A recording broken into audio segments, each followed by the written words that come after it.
The sound of gunfire echoed across the plains as Abraham Blackburn's stallion thundered through the tall grass, his heart pounding as fiercely as the hooves against the earth. It wasn't outlaws he was fleeing, but memories of laughter that once filled his home, of a wife's gentle touch now buried beneath 6 feet of Montana soil. The year was 1876, and in the 2 years since typhoid had stolen Sarah from him, Abraham had mastered only 2 things: ranching and failing his children. The sun cast long shadows across the rolling countryside surrounding Newton, Colorado, as Abraham finally slowed his horse to a walk. The small frontier town had become his family's home 5 years earlier, when they'd ventured west from Pennsylvania with dreams as vast as the horizon. Those dreams now felt as hollow as the look in his children's eyes. "Steady there, Thunder," Abraham murmured, patting the horse's sweaty neck.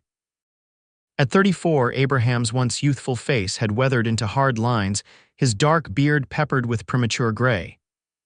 Beneath his worn Stetson, troubled eyes scanned the distant silhouette of his ranch house, where his 3 children waited with Mrs. Patterson, their elderly neighbor who watched them when work took him away. His chest tightened. He was late again. Emma would have that disappointed look, the one that reminded him so much of her mother it physically hurt. At 12, she'd taken on Sarah's role, trying to mother 8-year-old James and little Abigail, who at 5 barely remembered the woman who'd given her life. The thought of facing them, of stepping into a house that felt like a hollow shell of what once was, made Abraham hesitate. But the darkening sky left him no choice. They needed him, even if he had no idea how to be what they needed. The modest 2-story ranch house came fully into view as Abraham approached.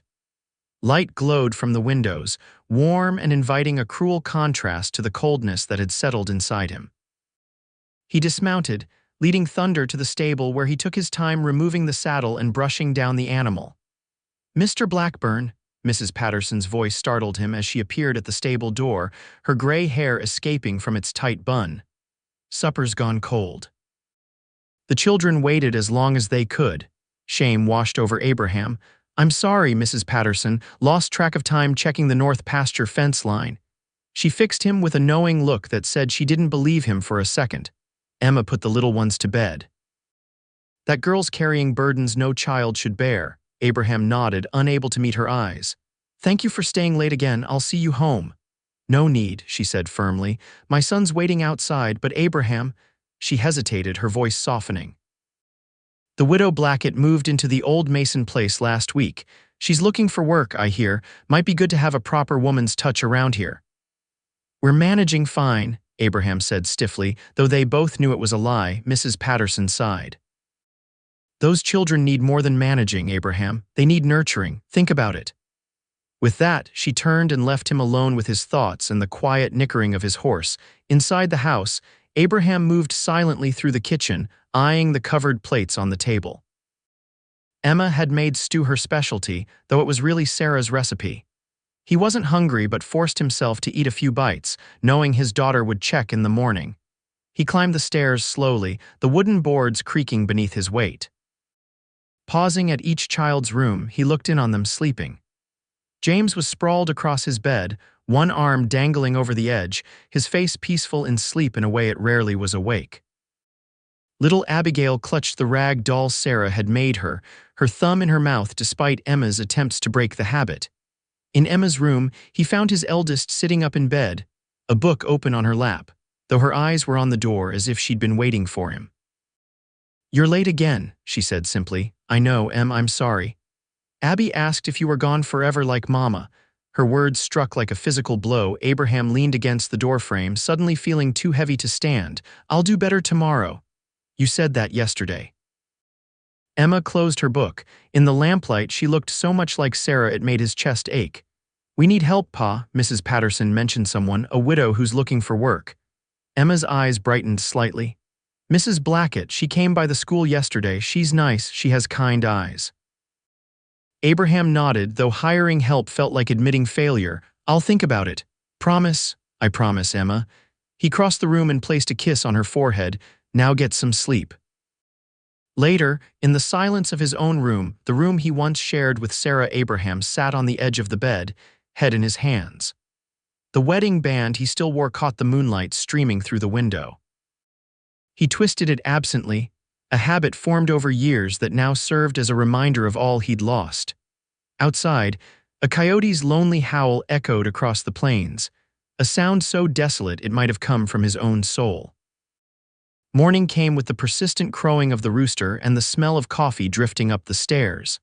Abraham dressed quickly, the decision made in the quiet hours of the night. They needed help. His children deserved better than a father half present and drowning in grief. In the kitchen, Emma stood at the stove, her hair hastily braided, frying eggs with determined concentration. James sat at the table, helping Abigail button her dress, his own shirt misbuttoned. "Morning," Abraham said, moving to the stove to take over. "I've got this, Em. Sit down and eat." Emma looked up at him with surprise. "You're not rushing off to the fields?" "Not yet. Go on, sit. James, your shirt's all wrong. Here, let me help you." The children exchanged glances as Abraham took charge of breakfast, something he hadn't done in months. As they ate, he cleared his throat. "I'm going into town today. Thought I might look into hiring some help around here." Emma's fork paused midway to her mouth. "Mrs. Blackett," Abraham nodded. "If she's still looking for work, would that be all right with you three?" James shrugged, mouth full of eggs. "As long as she doesn't make me take more baths." Little Abigail looked up with solemn eyes. "Does she know stories?" "Mama knew the best stories." Abraham's heart clenched. "I don't know, Abby. We'll have to ask her." After breakfast, Abraham hitched the wagon and drove the children to school. The town of Newton was bustling despite its small size, with new settlers arriving weekly as the railroad expanded west. The main street boasted a general store, saloon, church, schoolhouse, and a handful of other businesses serving the needs of the growing community. He left the children with promises to pick them up later, then headed to the general store where most news and gossip were exchanged. The bell jingled as he pushed open the door, and Walter Miller, the proprietor, looked up from behind the counter. "Abraham Blackburn, twice in 1 month." "To what do we owe the pleasure?" Walter's jovial tone held no malice, but Abraham felt the sting nonetheless. He'd become something of a recluse since Sarah's passing. "Looking for information, Walter. Heard there's a widow in town seeking work. Blackett, I believe." Walter's bushy eyebrows rose. "Winifred Blackett, indeed, arrived from back east about a week ago, renting the old Mason place." He leaned forward conspiratorially. "Lost her husband in the war, from what I gather. Been making her way as a seamstress and teacher, but times are hard everywhere." "Any idea where I might find her this morning?" Walter pointed toward the back of the store. "As a matter of fact, she's right over there, selecting fabric." Abraham turned to see a woman examining bolts of calico. She wore a simple blue dress, her chestnut hair pulled back in a practical bun. There was nothing remarkable about her appearance, yet something in the way she held herself, a quiet dignity, caught his attention. As if sensing his gaze, she looked up. Their eyes met across the store, and Abraham found himself momentarily transfixed by the warmth in her gaze. She offered a polite smile before returning to her task. Abraham cleared his throat. "Thank you, Walter," he said, then made his way through the store, suddenly aware of his weathered appearance and the dust of the trail that clung to his clothes. "Mrs. Blackett?" he asked as he approached. She looked up again, tucking a strand of hair behind her ear. "Yes, Abraham Blackburn, madam." He removed his hat, holding it awkwardly. "I understand you might be looking for work." Her eyes, a deep hazel that reminded him of autumn, assessed him carefully. "I am indeed, Mr. Blackburn." "What sort of work are you offering?" "I have a ranch outside of town, 3 children who—" He hesitated, the words sticking in his throat. "Who need more care than I can provide while working the land." Understanding softened her features. "The Blackburn children. Emma, James, and little Abigail, if I'm not mistaken. I met Emma at the schoolhouse." Abraham nodded, surprised. "You know them already?" "I make it a point to know the children of any community I join, Mr. Blackburn. I was a teacher back in Ohio before." She trailed off, a fleeting shadow crossing her face. "Before circumstances brought me west. Would you be interested in coming out to the ranch to discuss the position?" Abraham found himself hoping she would say yes, though he couldn't have explained why. Winifred considered him for a moment. "I would, Mr. Blackburn. When would be convenient?" "This afternoon. I'll be picking the children up from school at 3. You could ride back with us, see the place, meet the little ones properly." "That would be suitable." She offered her hand, which he took after a moment's hesitation. Her grip was firm but gentle, her skin soft against his calloused palm. "Until this afternoon, then." Abraham nodded, replaced his hat, and turned to leave. At the door, he glanced back to find her watching him, a curious expression on her face that he couldn't quite decipher. The rest of the morning passed in a blur as Abraham completed errands in town. At the appointed time, he waited outside the schoolhouse with the wagon. The children emerged in a stream of noise and energy, his three among them.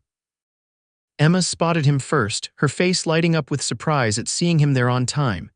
"You remembered," she said as she climbed into the wagon, helping Abigail up after her. "I promised, didn't I?" Abraham ruffled James's hair as the boys scrambled aboard. "And we'll have company on the ride home. Mrs. Blackett's coming to see about helping us out." As if summoned by her name, Winifred approached, having exchanged her blue dress for a more practical brown traveling outfit.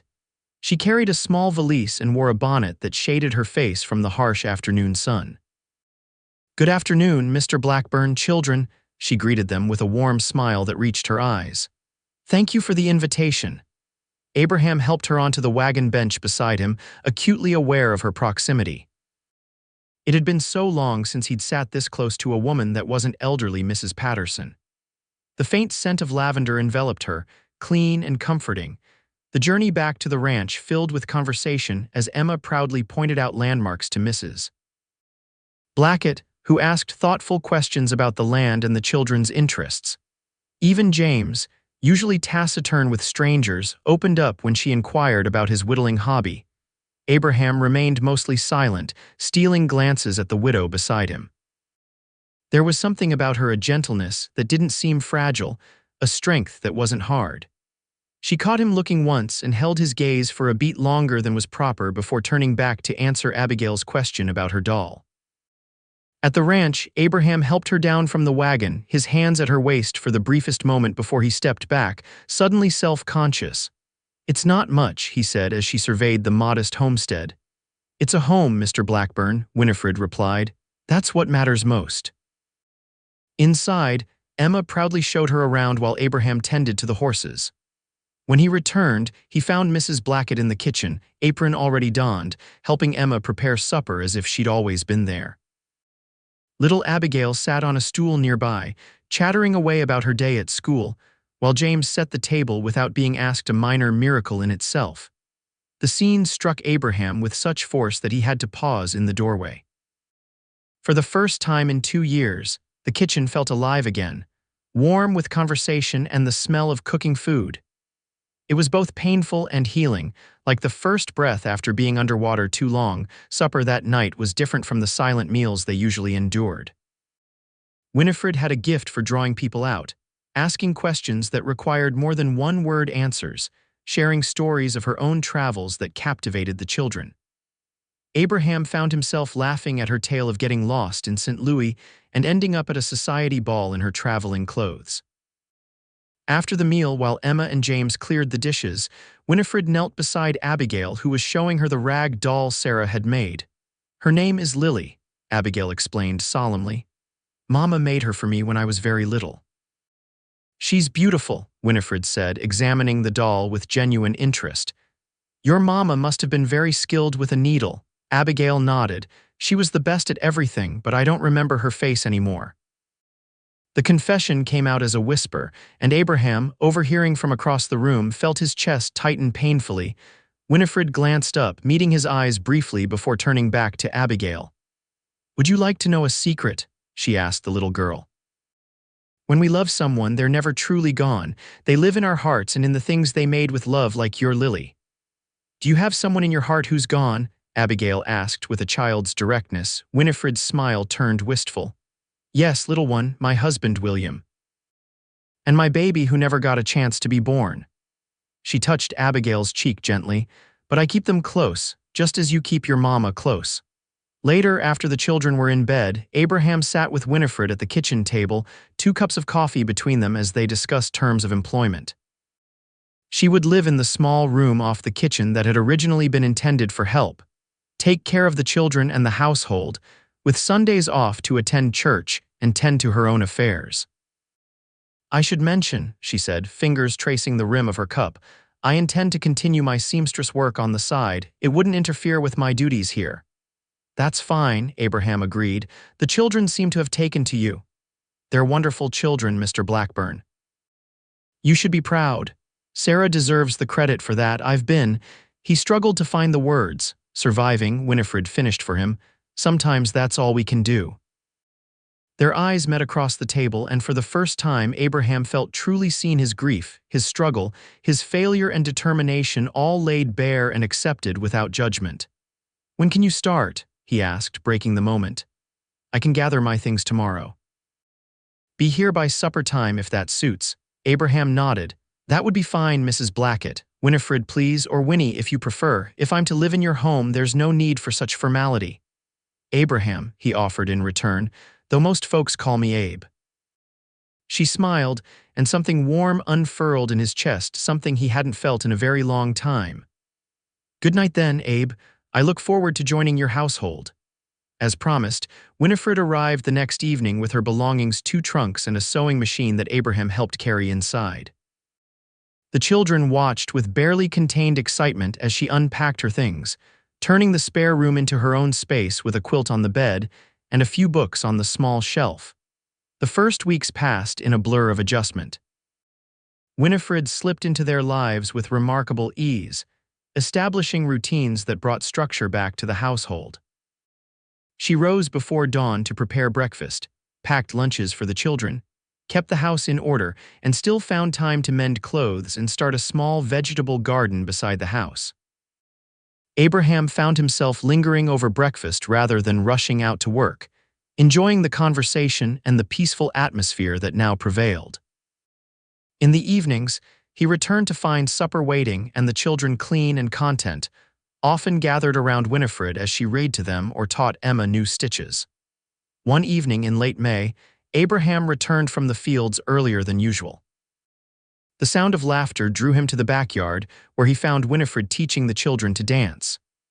She had James's hands in hers, showing him how to lead, while Emma clapped the rhythm and Abigail twirled in circles around them. 1, 2, 3, 1, 2, 3, Winifred counted, her face alight with joy as James concentrated on not stepping on her toes. That's it, you're a natural, James. Pa, Abigail spotted him first, running over to tug at his hand. Come dance with us. Winnie's teaching us for the Founders' Day celebration. Abraham hesitated. I'm not much of a dancer, Abby.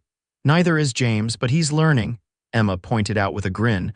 Winifred released James and smoothed her skirts, a slight blush coloring her cheeks. The children mentioned you might attend the celebration this year. I thought they should be prepared. Something in her expression, a mixture of hope and uncertainty, made decision easy. I suppose one dance wouldn't hurt, he said, setting his hat aside. Winifred's smile brightened. Excellent. Emma, would you count for us? James, watch carefully how your father leads. She stepped toward Abraham, who awkwardly took her hand in his and placed his other hand at her waist. It had been years since he danced, not since Sarah had insisted at the last harvest festival before her illness. 1, 2, 3, Emma began counting, and Abraham started to move, stiffly at first, then with more confidence as Winifred followed seamlessly. You dance quite well for someone who claims not to be much of a dancer, she commented as they circled the yard. Sarah taught me she loved to dance. The memory came without the usual sharp pain, more a gentle ache now. She taught you well. Winifred's eyes held his, warm and encouraging. She must have been a remarkable woman. She was, Abraham agreed, surprised at how easy it was to speak of Sarah with Winifred. She would have liked you. Something flickered in Winifred's expression, pleasure perhaps, or something deeper before she glanced away. That's a lovely compliment, thank you. They continued dancing until Emma's counting dissolved into giggles as James attempted to mimic them with Abigail, the little girl standing on his feet as he shuffled around. That night, after the children were asleep, Abraham sat on the porch steps, looking up at the star-filled sky. The screen door creaked and Winifred stepped out carrying 2 cups of tea. Mind some company? She asked, offering him one of the cups. Not at all. He moved over to make space for her on the step. They sat in comfortable silence for a while, sipping their tea and watching the fireflies begin to appear in the gathering darkness. The children seemed happier, Abraham said finally. "You've brought something back to this house that I thought was lost forever." Winifred turned to look at him, her profile soft in the fading light. "Children are resilient, Abe. They just needed someone to help them remember how to be children again instead of little adults carrying too much worry." "And what about you?" he asked, surprising himself with the question. "Are you finding what you need here?" She was quiet for a moment, considering. "I think I might be," she said softly. "After William died and I lost the baby, I felt adrift. Teaching gave me purpose for a while, but it wasn't enough. Coming west was a leap of faith." "Why Newton?" "It's hardly the most prosperous town." A small smile played at her lips. "Honestly, I closed my eyes and pointed at a map, said a prayer that wherever my finger landed would be where God meant me to be." She laughed softly. "Imagine my surprise when I arrived to find a town named after the very scientist whose principles of motion I used to teach." Abraham chuckled. "Divine providence, perhaps." She turned to face him fully. "Or perhaps just the random chance that brought me to a place where I was needed, where I could be useful again." "You're more than useful, Winnie," Abraham said, the nickname slipping out naturally. "You've become essential." Their eyes met, and for a charged moment, Abraham thought he might lean forward, close the distance between them. But a wolf's howl in the distance broke the spell, and Winifred stood, gathering their empty cups. "It's getting late, I should turn in." At the door, she paused. "Good night, Abe." "Good night, Winnie," he replied, watching her disappear into the house, wondering at the strange new feeling taking root in his heart. As spring melted into summer, life at the Blackburn ranch settled into a pleasant rhythm. Winifred's presence brought stability and joy to the household in ways Abraham hadn't anticipated. The children flourished under her care. Emma was allowed to be a girl again instead of a surrogate mother. James's sullen moods decreased as Winifred encouraged his interest in carpentry, and Abigail blossomed with the attention and affection she craved.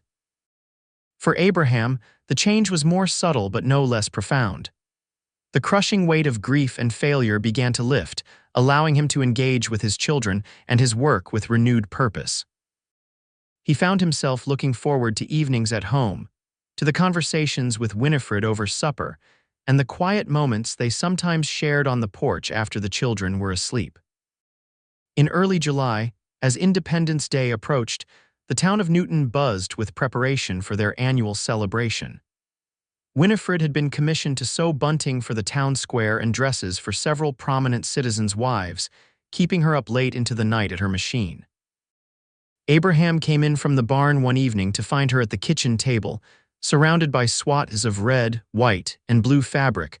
Her forehead creased in concentration as she worked the treadle of her sewing machine. A cup of cold tea sat forgotten at her elbow. "You're working too hard," he said, removing his hat and hanging it by the door. Winifred looked up, blinking as if coming out of a trance. "Oh, I didn't hear you come in." She rubbed her neck, wincing slightly. "I promised Mrs. Johnson her dress would be ready for the celebration." "I'm nearly finished." Without thinking, Abraham moved behind her chair and placed his hands on her shoulders. "You're all knotted up," he said, fingers working gently at the tension in her muscles. She stiffened momentarily, then relaxed under his touch. "That feels wonderful," she sighed. "Thank you." Abraham became acutely aware of the intimacy of the moment, his hands on her shoulders, her head tipped back slightly, the scent of lavender rising from her hair. He cleared his throat and stepped away. "You should rest. The celebration's still 3 days away." Winifred turned in her chair to look at him, a question in her eyes that he couldn't quite interpret. "Will you be attending? The children are quite excited about it." "I haven't been to an Independence Day celebration since." He trailed off, the memory of Sarah in her blue dress, laughing as fireworks exploded overhead, washing over him. Understanding softened Winifred's features. "It's difficult facing those first celebrations without them," she said gently. "My first Christmas without William, I couldn't bear to even look at a wreath or hear a carol. But eventually, I found that participating in those traditions again helped keep his memory alive, rather than burying it." Abraham considered her words. "The children would enjoy it," he conceded. "And might you find some enjoyment in it too?" She rose from her chair, gathering scraps of fabric. "Life doesn't stop, Abe, neither should living it. Their eyes met, and Abraham felt something shift between them, a deepening of understanding, a recognition of shared experience. "I'll think on it," he promised. The day of the celebration dawned bright and clear. Abraham rose early, his decision made in the quiet hours before dawn. He shaved carefully, donned his best shirt and waistcoat, and even polished his boots, something he hadn't bothered with in years. When he entered the kitchen, Winifred was at the stove, her back to him. She wore a new dress of deep green calico that complemented her chestnut hair, which was arranged more elaborately than usual, with small white flowers woven through the braids. "Morning," he said, causing her to turn. Her eyes widened appreciatively as she took in his appearance. "Well now, don't you clean up nicely, Abraham Blackburn?" He felt a flush creep up his neck. "Thought I'd make an effort, seeing as how we're going to town." Her smile was like sunshine. "The children will be thrilled. They're still getting ready, and you look." He searched for the right word, settling lamely on, "Nice, that's a fine dress." "Thank you, I made it myself," she gestured to the stove. "Breakfast is nearly ready. Would you mind calling the children?" The ride into town was filled with excited chatter as the children speculated about the games, food, and fireworks that awaited them. Abraham drove the wagon, with Winifred beside him on the bench and the children in the back. Newton had been transformed for the occasion. Red, white, and blue bunting, much of it Winifred's handiwork, decorated the buildings around the town square. A platform had been erected for speeches and performances, and tables laden with food stretched along one side. Children ran about with ribbons and pinwheels, while adults gathered in groups, the men discussing crops and politics, the women comparing preserves and needlework. As they pulled the wagon to a stop, several townspeople called out greetings, some with surprise at seeing Abraham present. He helped Winifred down, conscious of the eyes upon them and the whispers that followed. The Blackburn children darted off toward the games after extracting promises from their father that they could have cake later. "Mrs. Blackett, your bunting is the talk of the town, Mrs." Johnson approached, resplendent in the blue dress Winifred had finished just in time. "You're too kind," Winifred replied modestly. "And Mr. Blackburn, what a pleasant surprise to see you join us this year." Mrs. Johnson's eyes darted between them, curiosity evident. "Will you be staying for the dancing later?" Abraham shifted uncomfortably. "We'll see how the day progresses." As Mrs. Johnson moved on to greet others, Winifred touched Abraham's arm lightly. "We don't have to stay all day if it becomes too much," she said quietly, "but I'm glad you came." Throughout the afternoon, Abraham found himself gradually relaxing as he moved through the celebration with Winifred at his side. They watched James win a sack race, applauded Emma's recitation in the children's program, and helped Abigail fish for prizes in a barrel. They shared a meal at the communal tables, joined by neighbors who seemed genuinely pleased to see Abraham participating again. As dusk fell, lanterns were lit around the square and the band began to play. Couples moved to the center for dancing, while others gathered on blankets in anticipation of the fireworks display. Abraham sat with Winifred on a bench at the edge of the square, watching as Emma led her younger siblings in a circular dance with other children. In the gathering darkness, the townspeople were mere silhouettes against the lantern light, reminding him of shadow puppets dancing on a wall. "Thank you," he said suddenly. Winifred turned to him, questioning. "For what?" "For convincing me to come today. He gestured vaguely. "For everything you've done for us." She smiled, the lantern light catching the gold flecks in her hazel eyes. "You're welcome, Abe, though I should be thanking you for giving me a place to belong again." The band struck up a waltz, the same one they had practiced in the yard weeks earlier. Abraham stood and held out his hand. "Would you care to dance, Mrs. Blackett?" Surprise and pleasure bloomed on her face as she placed her hand in his. "I would be delighted, Mr. Blackburn."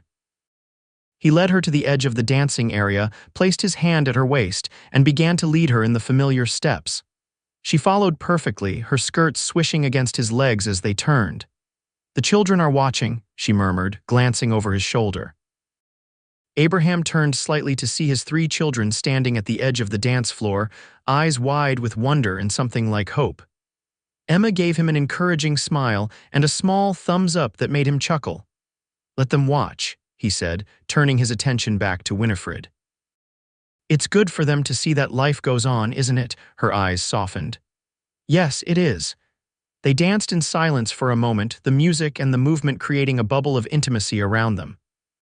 Abraham found himself studying her face, the small lines at the corners of her eyes that deepened when she smiled, the curve of her lips, the determined set of her chin. In the month since she'd come into their lives, he'd grown to appreciate not just her kindness and competence, but her quiet strength and the subtle humor that sometimes surfaced in her remarks. "What are you thinking about?" she asked, catching him staring. "How different everything is since you came to us," he answered honestly. "How much lighter it all feels." A blush colored her cheeks. "I'm glad I could help bring some light back." The music ended, but neither moved to step apart immediately. Around them, other couples were breaking formation, heading toward the field where the fireworks would soon begin. "We should join the children," Winifred said finally, reluctantly stepping back. Abraham nodded, but kept hold of her hand as they made their way through the crowd to where Emma, James, and Abigail were already settled on a blanket. They sat together as a family, Abigail nestled in Winifred's lap, James leaning against Abraham's side, and Emma sitting between them, her young face thoughtful as she glanced between the adults. The first fireworks shot into the sky with a whistle, exploding in a burst of red and gold that drew gasps from the crowd. Abigail clapped her hands in delight, while James pointed excitedly at each new display. As the sky filled with color and sound, Abraham found his attention drawn not to the spectacle above but to Winifred's profile, illuminated by each flash of light. Her expression of wonder, the way she held Abigail securely as the little girl bounced with excitement, the soft words of description she provided for each burst, these details etched themselves into his memory more vividly than any firework. In that moment, as the townspeople of Newton Uod and Aad around them, Abraham Blackburn realized he was falling in love with Winifred Blackett. The knowledge settled in his chest like a stone dropping into still water, sending ripples of confusion, guilt, and something like hope radiating outward. He turned his attention back to the sky, unable to process the revelation fully with his children so close and the woman in question right beside him. Later that night, after they'd returned to the ranch and put the exhausted children to bed, Abraham found himself unable to sleep. He slipped outside to sit on the porch steps, the night air cool against his face as he wrestled with his newfound feelings. The screen door creaked, and Winifred emerged, a shawl wrapped around her shoulders. Without a word, she sat beside him, their shoulders nearly touching. "Couldn't sleep." She asked after a moment. "Too much on my mind," he admitted. "The celebration brought back memories," she guessed, her voice gentle in the darkness. Abraham nodded. "Yes, but not in the way I expected. I thought it would be painful being there without Sarah, and it was in some ways. But mostly, I found myself thinking about how she would want us to go on living, how she would want the children to have these experiences. She sounds like she was very wise." She was. Abraham turned to look at Winifred, her face silvered by the moonlight. But today wasn't just about remembering Sarah. It was about realizing that the present can be good too, that the future might hold more than just getting by. Winifred's breath caught, her eyes searching his face. "Abe. I'm not sure what I'm trying to say," he continued, his voice rough with emotion. "Except that having you here has changed things, changed us, changed me." She reached out tentatively, her hand finding his in the darkness. "Is that a good thing?" Abraham turned his hand to interlace their fingers. "I think it might be the best thing that's happened to us in a very long time." They sat in silence, hands joined, as the night deepened around them. No declarations were made, no promises given, but something had shifted between them, an acknowledgement of possibilities that neither had dared to consider before. As July gave way to August, life at the Blackburn ranch continued its steady rhythm, but with subtle changes that reflected the evolving relationship between Abraham and Winifred. Their interactions took on a new awareness, charged with unspoken feelings and careful considerations. Abraham found reasons to be at the house more often, helping with projects around the property that he'd neglected for too long. Winifred lingered over morning coffee with him after the children had left for school, sharing stories of her life before Newton, her childhood in Ohio, her teaching career, her brief but happy marriage to William before the war claimed him. In turn, Abraham began to speak more freely about Sarah, finding that sharing memories with Winifred didn't diminish his first love but somehow honored it. She listened without jealousy or judgment, often asking questions that helped him recall details he'd thought forgotten. The children noticed the change, though they processed it differently.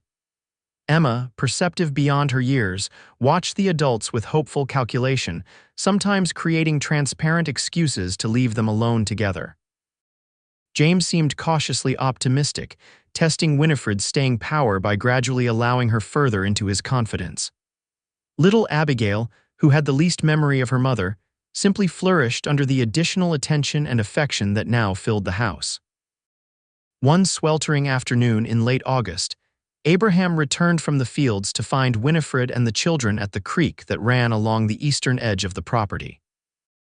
They'd spread quilts in the shade of the cottonwood trees, and the children were splashing in the shallow water while Winifred sat on the bank, skirts carefully tucked around her legs, feet dangling in the cool stream. "Pa," James called, spotting him first. "Come swimming with us." Abraham approached, removing his hat to wipe the sweat from his brow. "Looks mighty inviting," he admitted. Winifred shaded her eyes to look up at him. "We escaped the house when the temperature became unbearable. I hope you don't mind the impromptu holiday." "Not at all." He sat beside her on the bank, removing his boots to join her in cooling his feet in the water. "Best idea I've heard all day."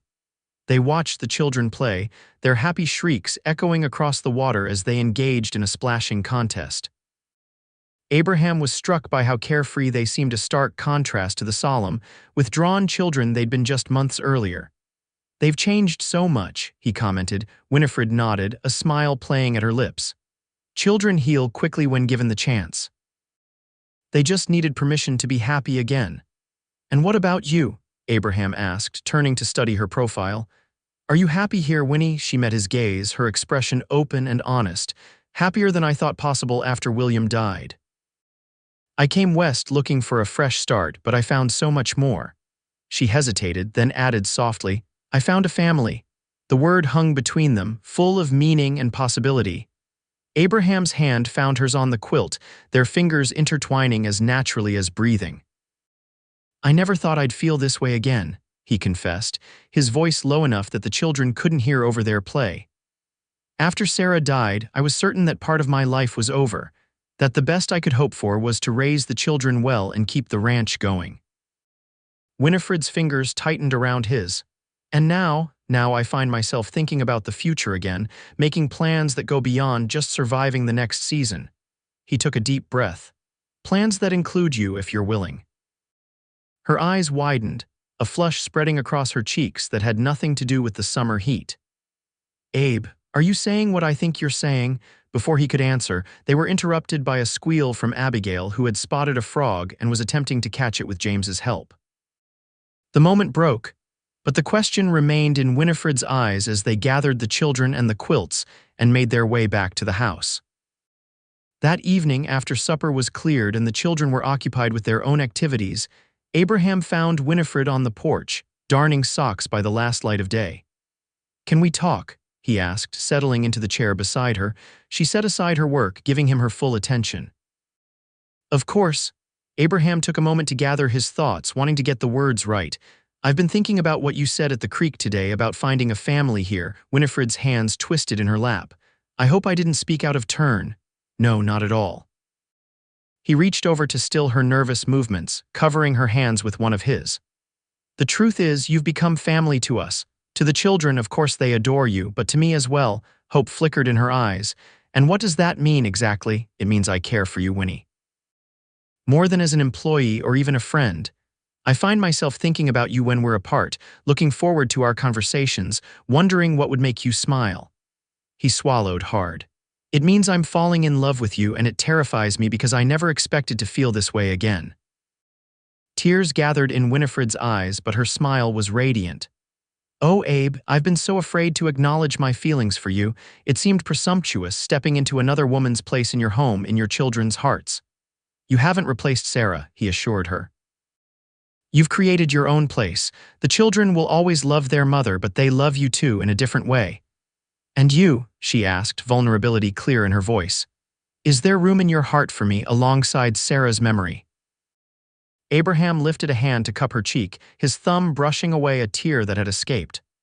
My heart isn't the same as it was before. Grief changed it, reshaped it, but in doing so it created new spaces that only you can fill. Winifred leaned into his touch, her eyes never leaving his. I love you, Abraham Blackburn. I love your children. I love the life we've begun to build here together. Then stay, he said simply. Not as our housekeeper, but as my wife, as the children's mother, as the heart of this home. Her answer was a whispered yes, before she leaned forward to press her lips to his in a kiss that held all the promise of their future together. From the window behind them came a muffled cheer, and they broke apart to find three small faces pressed against the glass, Emma with tears in her eyes, James with a triumphant grin, and Abigail bouncing with excitement. Abraham laughed, the sound full and rich. I suppose we have the children's approval, he said, standing and pulling Winifred to her feet. It would appear so, she agreed, her cheeks flushed with happiness. They opened the door to welcome the children onto the porch, where Emma immediately threw her arms around Winifred. Does this mean you'll be our mother now? Abigail asked, her small face serious. Winifred knelt to the child's level, taking her hands. I would be honored to be your mother, Abigail, but I want you to know that your first mother, your real mother, will always be Sarah. I won't try to replace her in your heart. James stepped forward, unusually solemn. But you'll stay forever. You won't leave us. I promise to stay as long as God grants me life, Winifred answered, opening her arms to include him in the embrace. This is my home now. You are my family. Emma looked up at her father, eyes shining. When will you get married? Abraham exchanged a glance with Winifred. We haven't discussed that yet, Em. There's no rush. But before Christmas, the girl pressed. So we can all have the same name for the new year, Winifred laughed. That seems reasonable, doesn't it, Abe? More than reasonable, he agreed, his heart fuller than he'd thought possible. As summer faded into autumn, preparations for the wedding became the central focus of the Blackburn household. They decided on a simple ceremony in mid-October, when the harvest would be complete, and before winter set in. The date also fell after the first anniversary of Winifred's arrival in Newton, a coincidence that seemed fitting to everyone involved.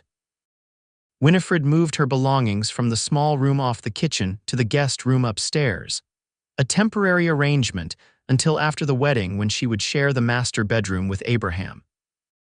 Despite the change in their relationship, they maintained propriety, mindful of setting an example for the children and respecting the traditions they both valued. The town of Newton embraced the news with enthusiasm, particularly the women who had watched Abraham struggle as a widower. Winifred found herself the recipient of advice, offers of help with the ceremony, and knowing smiles whenever she visited the general store or post office. Emma threw herself into wedding preparations with unexpected vigor, helping Winifred sew her wedding dress, a simple but elegant creation of ivory silk, with lace detailing that Winifred had saved from her mother's gown. James crafted a small wooden box as a wedding gift, working under the guidance of Mr. Thompson, the town's carpenter, while Abigail practiced diligently for her role as flower girl. 2 weeks before the wedding, Abraham found Winifred in the parlor one evening, a framed photograph in her hands. It was the portrait of Sarah that had hung on the wall until her death, when Abraham had found it too painful to see daily and had stored it in a trunk upstairs. I found it when I was cleaning, Winifred explained, a hint of uncertainty in her voice. I thought perhaps it should be displayed again for the children's sake, but I wanted to ask you first. Abraham sat beside her, studying the image of his first wife, her serious expression belying the laughter that had been so central to her personality, her dark hair arranged fashionably, her eyes seeming to look directly at the viewer. She was beautiful, Winifred said softly. Yes, she was, Abraham agreed, surprised that the ache was duller now, more a gentle recognition of loss than the sharp pain it had once been. Do you really think we should display it again? Winifred nodded. The children should grow up with their mother's image in the house.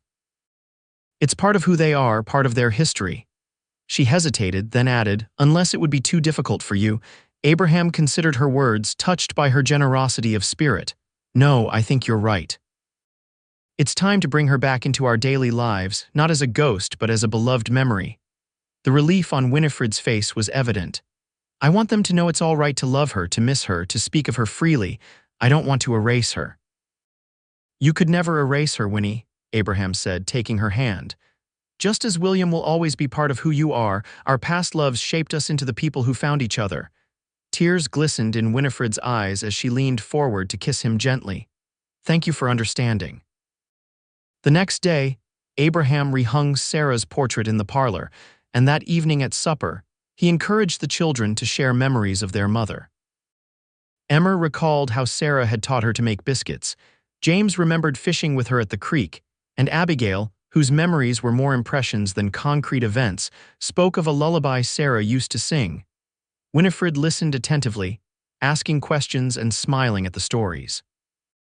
When there was a lull in the conversation, she added, "I wish I could have known her. She sounds like someone I would have liked very much." "She would have liked you too," Emma said with certainty. "Especially how you can make Pa laugh again." The wedding day dawned clear and crisp, the aspens surrounding Newton blazing gold against the blue Colorado sky. The ceremony was held in the town's small church, filled to capacity with neighbors, friends, and the curious.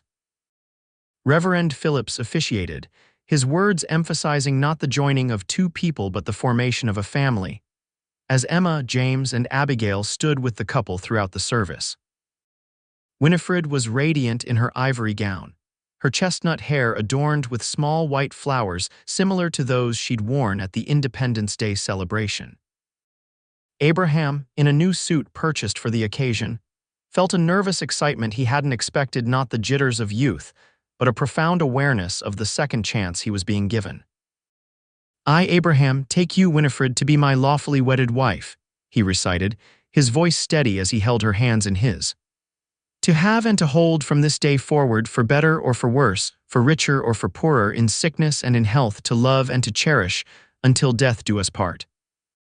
Winifred's voice trembled slightly as she repeated her vows, her eyes never leaving his. When the Reverend pronounced them husband and wife, Abraham kissed her with a tenderness that brought sighs from the women in the congregation. The celebration afterward was held at the Blackburn ranch, with tables set up in the yard under the trees. Neighbors had contributed dishes, creating a feast that rivaled any holiday spread. Music, laughter, and conversation filled the afternoon, as the community celebrated not just a wedding, but the healing of a family they had watched struggle through grief. As the sun began to set, guests gradually departed, leaving the newlyweds and children to their first evening as an official family. Mrs. Patterson, who had become a friend rather than just a neighbor, was the last to leave, embracing Winifred warmly. "You've brought light back to this house," the older woman whispered. "I knew you would from the moment I suggested Abraham hire you." After helping the children change out of their good clothes and settling them with a special treat of cookies and milk in the kitchen, Abraham found his new wife in their bedroom, carefully hanging her wedding dress in the wardrobe that now held both their clothes. "Mrs. Blackburn," he said from the doorway, enjoying the way she turned at the name, a smile spreading across her face. "That will take some getting used to," she admitted, crossing the room to him. He took her in his arms, still marveling that he had the right to do so. "The children are occupied downstairs. I thought we might have a moment alone before joining them." Winifred's arms encircled his neck, her body fitting against his as if made to be there. "I'd like that very much." Their kiss deepened, filled with the promise of the night to come after the children were asleep. When they finally drew apart, both slightly breathless, Winifred rested her head against his chest. "I never thought I would find this again," she murmured.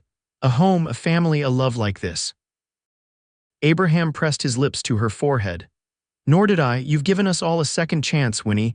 Your gentle hands have brought warmth back to this house, back to my children's lives, back to me." "We've given each other a second chance," she corrected softly. "And I intend to make the most of every day of it." From below came the sound of children's laughter, bright, uninhibited, and full of joy. Abraham and Winifred exchanged a smile before heading downstairs to join them, walking hand in hand into the future they would build together. Winter came early that year, blanketing the Colorado plains in snow by mid-November.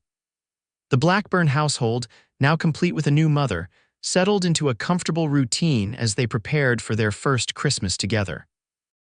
Winifred embraced her role with a natural grace that made the transition seem almost effortless. She continued to encourage the children's memories of Sarah while creating new traditions of their own. Under her guidance, the house was transformed for the holiday season with evergreen boughs, red ribbons, and handmade ornaments crafted during long evenings by the fire. Abraham watched his family bloom in the warmth of Winifred's love. Emma, freed from premature responsibilities, rediscovered the joys of being 12, developing an interest in botany that Winifred nurtured with books ordered from Denver. James, whose anger had once manifested in sullenness and defiance, channeled his energy into helping his father with the ranch and developing his woodworking skills. And little Abigail, who had been too young to fully comprehend her mother's death but old enough to feel the absence, blossomed under Winifred's attentive care, her natural exuberance no longer tempered by uncertainty. For Abraham, the change was equally profound. The paralyzing grief that had made him a ghost in his own life gradually gave way to engagement and purpose. He found joy in simple moments, teaching James to repair fence posts, listening to Emma read aloud from her new books, watching Abigail and Winifred bake cookies together. Most of all, he cherished the nights with his new wife, rediscovering intimacy and connection he had thought forever lost. Christmas morning dawned bright and clear, the sun glinting off the snow-covered landscape like diamonds. The children woke early, their excited whispers carrying through the house as they tried to wait patiently for the adults to wake. Abraham opened his eyes to find Winifred already awake beside him, a soft smile on her face as she listened to the children's attempts at quietness. "Merry Christmas, wife," he murmured, drawing her close for a kiss. "Merry Christmas, husband," she replied, her voice warm with happiness. "I believe we have some very eager children waiting for us." They rose and dressed quickly, then opened their door to find all three children sitting in the hallway, still in their nightclothes, eyes bright with anticipation. "Can we go down now?" James asked, practically bouncing with excitement. "Let's see what Father Christmas has brought," Abraham agreed, leading the procession downstairs. The parlor had been transformed. A small pine tree stood in the corner, decorated with paper stars, dried apple slices, and small carved wooden ornaments that James had made. Beneath it were packages wrapped in brown paper and tied with colorful ribbons, nothing extravagant, but more than the children had seen since before Sarah's death. Abigail clapped her hands in delight while Emma and James exchanged looks of wonder. "It's beautiful," Emma breathed. The morning passed in a flurry of unwrapped gifts and exclamations of delight. Emma received the botany book she had been coveting and a pressed flower kit Winifred had ordered from a catalog. James unwrapped a set of proper woodworking tools, his eyes wide as he examined each piece reverently. Abigail squealed over a new doll with a wardrobe of clothes Winifred had sewn secretly at night. Abraham presented his wife with a silver locket containing tiny portraits of the children, which brought tears to her eyes as she immediately asked him to fasten it around her neck. Winifred's gift to him was a hand-knitted sweater and a leather-bound journal with a note inside encouraging him to record his memories for the children. As they sat among the discarded wrapping paper, enjoying hot chocolate and the cinnamon rolls Winifred had prepared the day before, Abraham felt a contentment so profound it nearly overwhelmed him. This was what he had feared lost forever, not just happiness but the capacity for joy, for looking forward rather than backward. "There's one more gift," Winifred said suddenly, a mysterious smile playing at her lips. "But it's for all of you and it won't arrive until summer." The children looked at her in confusion, but Abraham felt his heart skip a beat as understanding dawned. "Winnie, are you saying?" She nodded, her eyes shining. "Dr. Mitchell confirmed it last week. We're going to have a baby." The children's reactions were immediate and jubilant. Emma threw her arms around Winifred, her eyes wide with excitement. James whooped loudly, performing a spontaneous dance around the room that made them all laugh. Abigail, after a moment of confusion, patted Winifred's still flat stomach and asked seriously, "Is the baby in there?" "How did it get so small?" Abraham moved to his wife's side, taking her hand and bringing it to his lips. "A baby," he said, his voice rough with emotion. "Our family is growing. Are you happy?" she asked softly for his ears alone. More than I can express, he assured her, kissing her gently. You've given us so much already, and now this miracle too. The news of the baby spread quickly through the small community of Newton. Women visited with advice and offers of help. Men slapped Abraham on the back in congratulations, and the children proudly announced to anyone who would listen that they were going to have a new brother or sister. As winter gave way to spring, Winifred's body changed with the seasons, her slender form softening and rounding with new life. Abraham found himself fascinated by the transformation, protective of her in a way that sometimes made her laugh and shoo him away when his hovering became too much. "I'm with child, not made of glass," she reminded him one April afternoon when he tried to take a basket of laundry from her arms. "Women have been doing this since Eve, you know." "Humor me," he said, claiming the basket anyway. "I missed most of this with Sarah. She didn't like to be fussed over, so she'd send me away on errands whenever I tried." Winifred's expression softened. "Well, in that case, you may fuss over me a reasonable amount, but I'm still perfectly capable of hanging laundry." The children responded to the impending arrival in their own ways. Emma took on the role of assistant midwife with serious dedication, reading everything she could find about childbirth and infant care. James, after initial excitement, became somewhat withdrawn, prompting Abraham to seek him out one evening in the barn where the boy was working on a small cradle. "That's coming along nicely," Abraham observed, leaning against the doorframe. "The baby will sleep well in that." James nodded without looking up, his small hands competent with the sandpaper as he smoothed the wood. "I want to finish it before the baby comes. You have time yet. Dr. Mitchell says another 2 months at least." Abraham moved to sit on a hay bale near his son. "Everything all right, James?" "You've been quiet lately," the boy shrugged, still focused on his work. "Just thinking." "About what?" James hesitated, then blurted, "What if the baby looks like Winnie and not like us? What if it doesn't feel like our real brother or sister?" Abraham considered his son carefully. "The baby will be your brother or sister, no matter what they look like. Family isn't just about looking alike, it's about loving each other and belonging together." "But it will be different," James insisted. "This baby will have both its real parents from the beginning. It won't have to try to remember mother like we do." Understanding dawned, and Abraham moved to kneel beside his son, gently taking the sandpaper from his hands. "James, look at me." When the boy reluctantly met his eyes, Abraham continued, "Your mother loved you with her whole heart. Nothing can ever change that, not even a new baby, and Winifred loves you just as much as she'll love this child." "Promise?" James asked, his voice small. "I promise," Abraham assured him. "And you know what? This baby is going to need a big brother to teach it all sorts of things: how to fish, how to whittle, how to be brave. That's a very important job." A slow smile spread across James's face. "I could do that." "No one better," Abraham agreed, ruffling his son's hair. "Now how about you show me what else this cradle needs?" As May turned to June, the ranch flourished along with Winifred's expanding belly.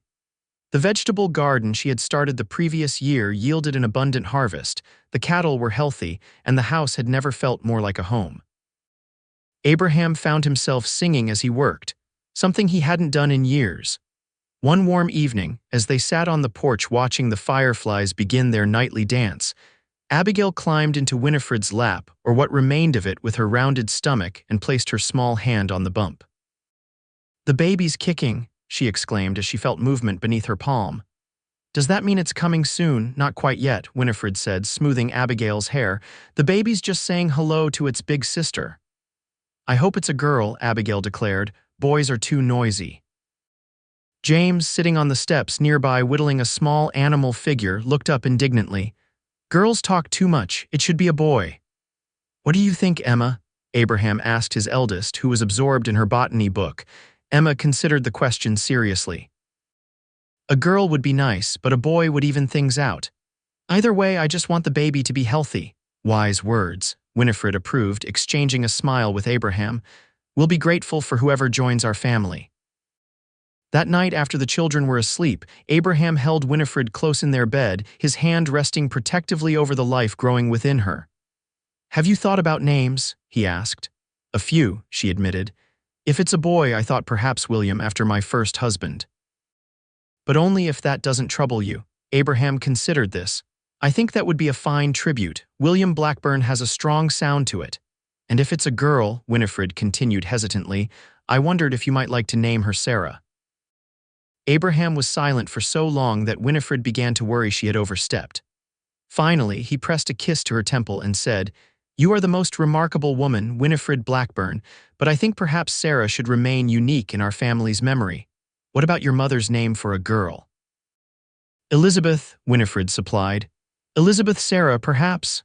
Elizabeth Sarah Blackburn, Abraham tested the name. That sounds perfect. July arrived with sweltering heat that made Winifred's last weeks of pregnancy particularly uncomfortable. She moved more slowly now, her hands often pressed to the small of her back as she went about her daily tasks. Despite her protests, Abraham insisted on hiring Molly Thompson, the carpenter's 16-year-old daughter, to help with household chores and the children. The baby could come any day, he pointed out when Winifred objected. You need to rest more. Dr. Mitchell, making his weekly visit to check on her progress, agreed. First babies often take their time, Mrs. Blackburn, but in this heat, it's better not to overexert yourself. On the morning of July 15th, Abraham woke to find Winifred already up and moving purposefully around the room, organizing baby clothes into neat piles. Winnie, it's barely dawn. What are you doing? She turned to him with a serene smile. Getting things ready, the baby will be here today. Abraham sat up quickly. How do you know? Has it started? Should I get the doctor? Not yet, she assured him. But soon, I just know. She paused, one hand on her belly. I've sent Molly to alert Dr. Mitchell to be ready and Mrs. Patterson to come stay with the children. By mid-morning, Winifred's certainty proved prophetic as her labor began in earnest. Mrs. Patterson arrived to take charge of the children, sending them on a picnic to the creek with Molly to keep them occupied and away from the house. Dr. Mitchell arrived shortly after noon, by which time Winifred was pacing the bedroom, pausing to breathe through contractions that were coming steadily but still far apart. Abraham hovered anxiously until the doctor shooed him downstairs. First babies take time, Mr. Blackburn. I'll call you when there's news. The hours crawled by with excruciating slowness. Abraham attempted to distract himself by working in the barn, but every sound from the house brought him running back to the porch. The children returned from their picnic. Full of questions he couldn't answer except to say that the baby was taking its time. As evening approached, Mrs. Patterson prepared a simple supper that no one had much appetite for. Even James picked at his food, his eyes constantly darting to the ceiling when sounds filtered down from above. Darkness fell, and still the waiting continued. Abraham sent the reluctant children to bed with promises to wake them when there was news. He resumed his vigil on the porch, unable to sit still, pacing back and forth until Mrs. Patterson brought him a cup of coffee and ordered him to sit down before he wore a hole in the floorboards. It was just past midnight when Dr. Mitchell appeared at the top of the stairs, his shirt sleeves rolled up and a tired smile on his face. Mr. Blackburn, he called, you have a son. Abraham's legs nearly gave out as relief and joy washed over him. Winnie, is she? Your wife is fine, tired but fine, she's asking for you. Abraham took the stairs two at a time, pausing only briefly at the door before entering the bedroom. Winifred lay propped against pillows, her face pale and damp with perspiration but radiant with a joy that took his breath away. In her arms was a small bundle wrapped in a soft blanket. Come meet your son, she said softly as he approached the bed. Abraham sat carefully on the edge of the mattress, peering at the tiny red face visible amid the blanket folds.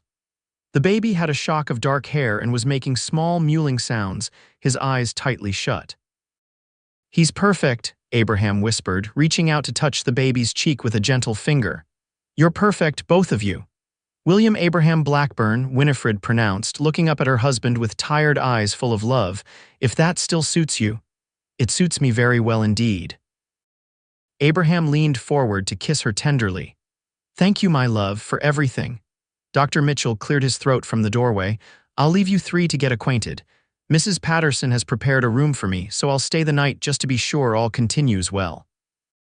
Congratulations, Mr. and Mrs. Blackburn. After the doctor left, Abraham stretched out on the bed beside his wife and new son, one arm around Winifred's shoulders as they gazed in wonder at the new life they had created together. Should we wake the children? he asked after a while. Winifred shook her head. Let them sleep. Morning will come soon enough, and little William will still be here to meet them. Sure enough, with the first light of dawn came the sound of footsteps in the hallway, tentative at first, then quickening as the children realized activity in the house had resumed. A soft knock at the door preceded Emma's head peeping in, her eyes widening at the sight of the baby. Come in, Winifred invited warmly. All of you, come meet your brother. The three children entered quietly, approaching the bed with expressions ranging from curiosity to awe. Emma was the first to reach them, her eyes filling with tears as she looked at the baby. He's so small, she whispered. Would you like to hold him? Winifred offered with careful instruction. Emma took the newborn in her arms, her face transforming with wonder as she cradled him. Hello, little brother, she said softly. I'm your big sister, Emma. James peered at the baby over Emma's arm. He's all wrinkled, he observed, like Mrs. Patterson's old dog. Abraham stifled a laugh as Winifred gave James a mock stern look.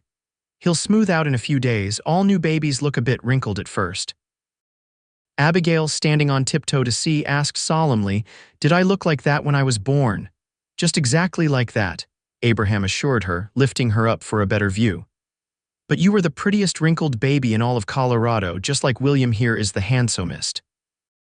As the morning progressed, visitors began to arrive, neighbors bringing gifts and good wishes. Mrs. Patterson's daughters with meals prepared to last the week. Reverend Phillips to offer a blessing for the new arrival. The house hummed with life and celebration, and Abraham found himself moving through it all in a state of dazed happiness. That evening, after the visitors had departed and the children were once again in bed, Abraham returned to the master bedroom to find Winifred nursing William, her face serene in the lamplight as she gazed down at their son.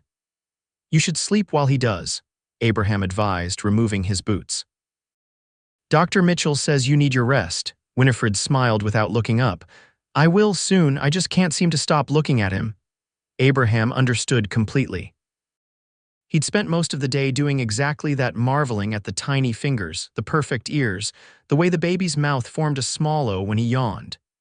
He has your chin, Winifred observed, and I think he'll have your eyes too. Poor child, Abraham joked, settling beside them on the bed. Let's hope he gets your nose at least, Winifred laughed softly, then grew serious. Are you happy, Abe, with everything, with us? Happier than I ever thought possible again, he answered honestly, wrapping an arm around her shoulders and drawing her against his side. You've given all of us a second chance at joy, at family, at love. She turned her face up to his, her eyes shining with tears and happiness. And you've given me the same. A home, children to love, a life full of purpose and belonging. And now a son of our own, Abraham added, gazing down at William, who had fallen asleep at his mother's breast. A son of our own, Winifred agreed, carefully adjusting her nightgown and settling the sleeping baby between them on the bed. But you know, Abe, they're all ours now, Emma, James, Abigail, and William. One family, built from love and loss and finding each other when we needed it most. Abraham pulled her close, kissing her with all the love in his heart. One family, he echoed, our family.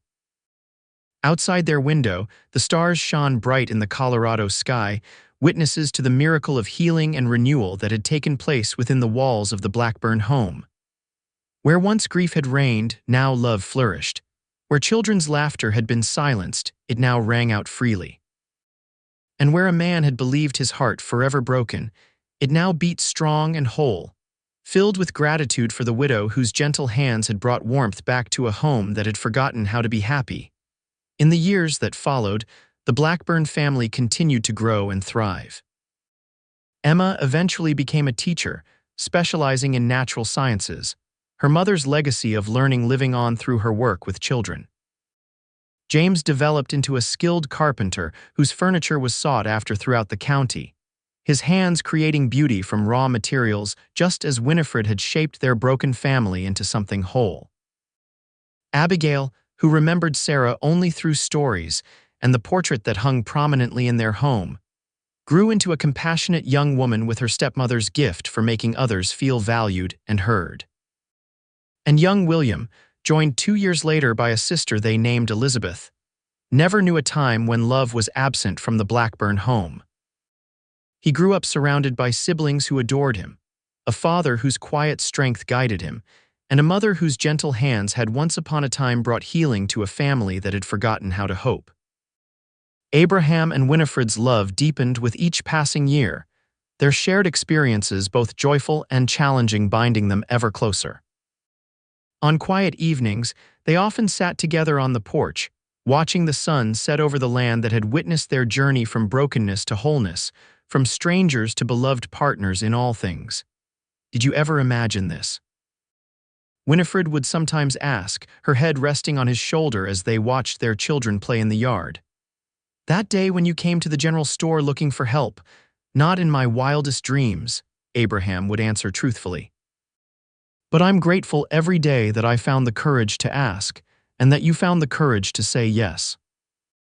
And as twilight deepened into night around them, they would sit hand in hand, surrounded by the love they had built together, a love that had healed what was broken, warmed what was cold, and brought light back to the darkest corners of a house that had, at long last, truly become a home.